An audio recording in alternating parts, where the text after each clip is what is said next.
नमो गुरुभ्यो गुरुपादुकाभ्यो। बंधुओं, बहुत स्वागत है आपका ज्योतिष धर्म चैनल में। आज हम बात करेंगे सिंह राशि के जातकों के लिए सितंबर का माह कैसे रहने वाला है। यदि सितंबर माह की कुंडली देखी जाए तो आपके सामने ये सितंबर माह के सिंह राशि वाले जातकों की कुंडली है। तो सबसे पहले चर्चा करते हैं कि सिंह राशि वालों के इस महीने कौन कौन से ग्रह चेंज होंगे। तो 4 सितंबर से गुरु नवम भाव मेष राशि में बकरी होंगे। 4 सितंबर से शुक्र द्वादश भाव कर्क राशि में मार्गी होंगे। 15 सितंबर से बुध आपकी राशि सिंह में मार्गी होंगे।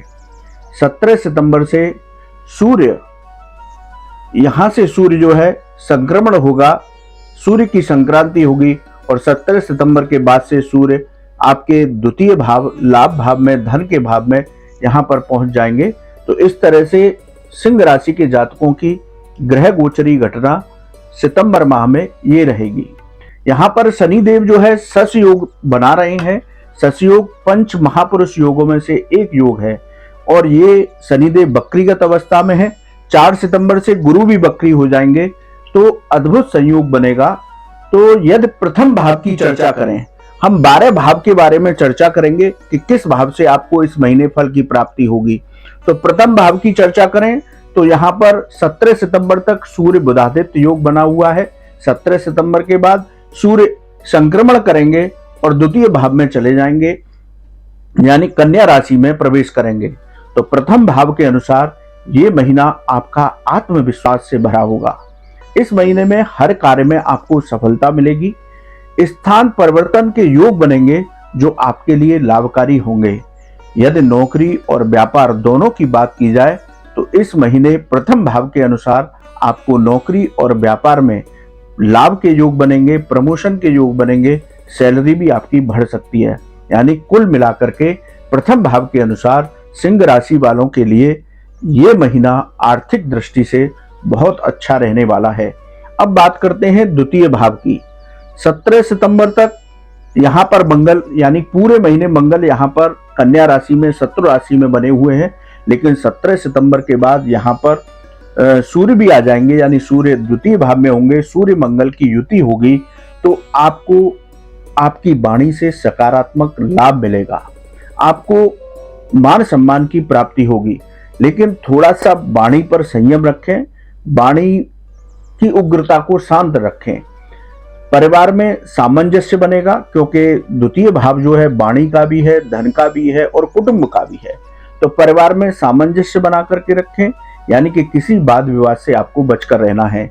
बिजनेस लेवल में यदि आपकी कोई मीटिंग होनी है तो उस मीटिंग में आपको लाभ होगा। अब बात करते हैं तृतीय भाव यानी पराक्रम भाव की, भाई बहनों के भाव की। यहाँ पर पूरे महीने केतु विराजमान रहेंगे। तो तृतीय भाव के अनुसार पराक्रम के अधिपति द्वादश भाव में है, तो विदेश से आपको लाभ प्राप्त होगा। कार्यों की जो रुकावटें पिछले महीने बनी हुई थी वो सारी रुकावटें आपकी दूर हो जाएंगी और आप यदि नौकरी या रोजगार की तलाश कर रहे थे, नया रोजगार शुरू करने का विचार बना रहे थे, तो इस महीने आपकी ये दोनों ही तलाशें पूरी हो जाएंगी। स्थान परिवर्तन से आपके प्रमोशन के योग भी बनेंगे और स्थान परिवर्तन से भी आपको लाभ मिलेगा। ये भाई बहन और मित्रों का भाव है। तो यदि पूरे महीने देखा जाए तो इस महीने आपको भाई बहनों और मित्रों का सहयोग मिलेगा, उनके सहयोग से भी आप सफलता प्राप्त करेंगे। यदि चतुर्थ भाव की बात की जाए तो सितंबर महीने में चतुर्थ भाव क्या है? भूमि, भवन, वाहन और माता का भाव है। चतुर्थ भाव की बात की जाए तो भूमि बहन जो आप खरीदना चाह रहे थे तो उन कार्यों में थोड़ा सा डिले हो सकता है और डिले भी आपके लिए अच्छा होगा। जो भी आप भूमि लेना चाहते हैं या वाहन खरीदना चाहते हैं तो उससे संबंधित कागजों को अच्छी तरह से जान लें। आपके परिजनों के साथ जो प्रॉपर्टी के काम चल रहे थे उनमें भी आपको सहयोग मिलेगा, लेकिन माता के स्वास्थ्य का आपको ध्यान रखना है।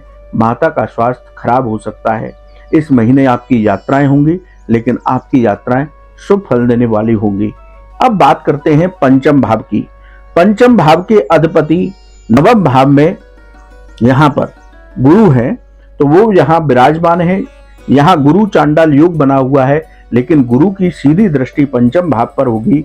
तो आप जो लोग बच्चे शिक्षा की तरफ थे उनको शिक्षा में, प्रतियोगिता परीक्षा में सफलता प्राप्त होगी। स्टॉक मार्केट से आपको लाभ मिल सकता है। आपको यदि ओवरऑल देखा जाए तो इस महीने आर्थिक लाभ के योग बनेंगे, और जो महिलाएं या जो दंपत्ति संतान सुख की प्लानिंग कर रहे हैं तो उनको संतान सुख की प्राप्ति होगी। और जो गर्भवती महिलाएं हैं उनको बस एक ध्यान रखना है कि वो यात्रा करते समय थोड़ी सी सावधानी बरतें। अब बात करते हैं छठे भाव की।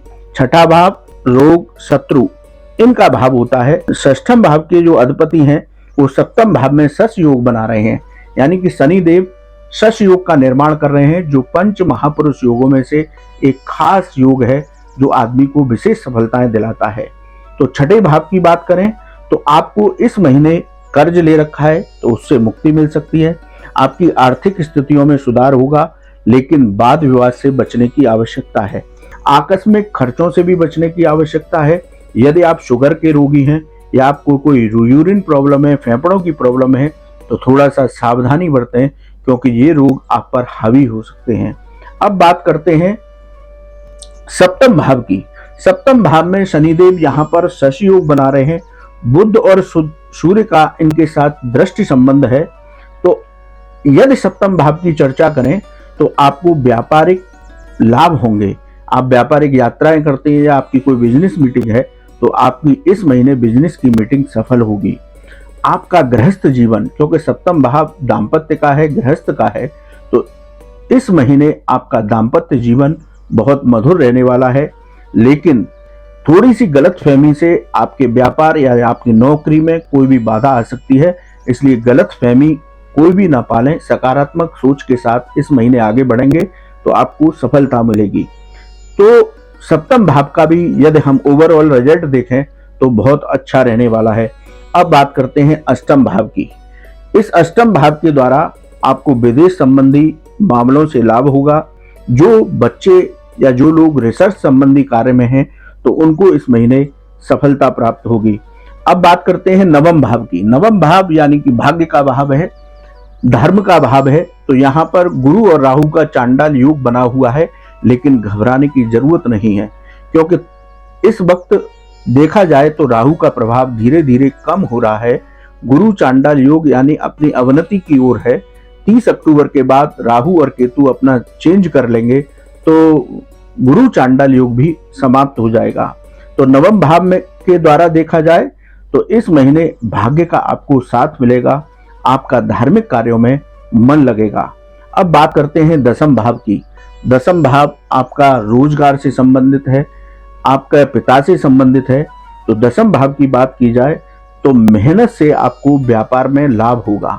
मेहनत जरूर करनी पड़ेगी, यानी आलस्य को छोड़ करके आपको आगे बढ़ना पड़ेगा। तो व्यापार हो या नौकरी, आपको दोनों में लाभ मिलेगा। नौकरी के क्षेत्र में सफलताएं मिलेंगी। आकस्मिक खर्चे बढ़ सकते हैं, इसलिए थोड़ा सा कंट्रोल रखें।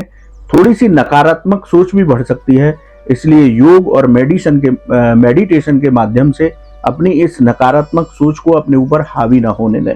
अब बात करते हैं धन भाव की, यानी धन भाव आपका क्या कहता है इस महीने। लाभ भाव की चर्चा करें तो 17 सितंबर तक हर क्षेत्र में आपको लाभ होगा। भूमि में वाहन का सुख मिलेगा। समाज में मान सम्मान की प्राप्ति होगी। अब बात करते हैं द्वादश भाव की, यानी कि शुक्र यहाँ पर विराजमान है। पूरे महीने शुक्र यहीं रहने वाले हैं।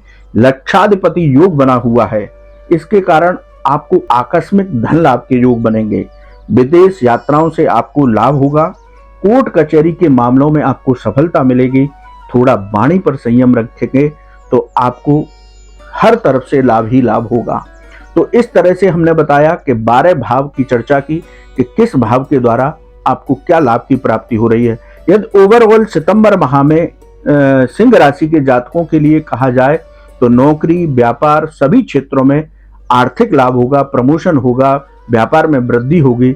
लेकिन आप आलस्य से बचेंगे, नकारात्मक सोच को हावी नहीं होने देंगे और अपने इष्ट देव की उपासना करते हुए आगे बढ़ेंगे। तो सिंह राशि वालों के लिए सितंबर का महीना अगस्त महीने की अपेक्षा अद्भुत संयोग लेकर के आ रहा है। अब बात करते हैं मित्रों शुभ दिनों के बारे में। 2, 9, 14, 15, 20, 24, 25, 27 और 28 ये आपके विशेष शुभ दिन हैं। इन दिनों में यदि आप नौकरी के लिए तलाश कर रहे हैं, ये किसी इंटरव्यू के लिए जा रहे हैं, किसी जॉब के लिए जा रहे हैं या व्यापार में कोई डील करने जा रहे हैं, तो इन दिनों में आपको विशेष लाभ होने वाला है। अरे बात करें अशुभ दिनों की तो 1, 2, 10, 11, 12, 20, 21, 22, 29 और 30 तारीख ये थोड़े से आपके अशुभ दिन हैं। अब आप मित्रों देख रहे हैं कि 2 और 20 तारीख हमने शुभ दिनों में भी लिखी है और अशुभ दिनों में भी 2 और 20 तारीख लिखी है। तो यहां पर हमने चंद्रमा को साथ में लिया है। ज्योतिष शास्त्र के अनुसार जब भी चंद्रमा चौथे, 8वें या 12वें होते हैं तो अशुभ फल देते हैं। तो 2 तारीख को आपके चंद्रमा 8वें होंगे और 20 तारीख को आपके चंद्रमा चौथे होंगे। तो इन दोनों दिनों में आप कोई भी डील या कोई शुभ कार्य के लिए जा रहे हैं, नए कार्य के लिए जा रहे हैं, तो थोड़ा सा सोच समझ करके निर्णय लें, तो आगे बढ़ेंगे तो आपको सफलता मिलेगी। अब बात करते हैं मित्रों कि हमें इस महीने में क्या विशेष उपाय करने हैं। उत्सवों का महीना है, इसलिए यदि आप बाल गोपाल की आराधना करते हैं, यदि आपके पास शालिग्राम शिला है तो उसका पंचामृत से अभिषेक करें, उसको तुलसी पत्र अर्पित करें, तो आपका दिन, ये पूरा महीना बेहद फलदायी होगा। गणेश जी को मोतीचूर के लड्डुओं का भोग लगाएं, गुड़ से बनी खीर का दान करेंगे तो सिंह राशि वाले जातकों के लिए ये अशुभ दिन भी जो है वो शुभ फलदायी होंगे। पूरा महीना आपको विशेष लाभ देने वाला होगा। तो आलस्य को छोड़िए और सकारात्मक सोच के साथ आगे बढ़िए। सिंह राशि वालों के लिए पूरा महीना मंगलमय हो। राधे राधे।